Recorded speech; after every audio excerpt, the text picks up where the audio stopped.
भर्खर अब यहाँ सेकेन्ड पोइन्टमा आयो हामी चाहिँ केटाहरू आउँदैछ पछाडि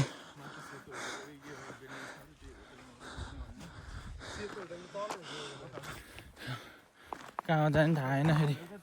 त्यो हचुवा त्यसै हिँड्ने खायो हो कहाँ हो माथिबाट चाहिँ एबिसी जान्छु क्या हो यताबाट चाहिँ पोथाना हामी जानुपर्ने चाहिँ पोथाना मात्र यो भ्लगरहरूले कसरी भ्लग गर्छ हातै दुख्दो रहेछ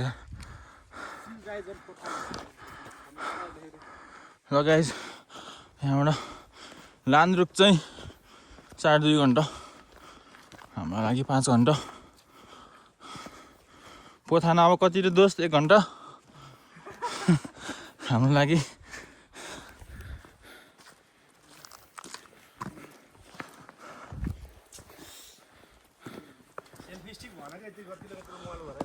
त्यही भयो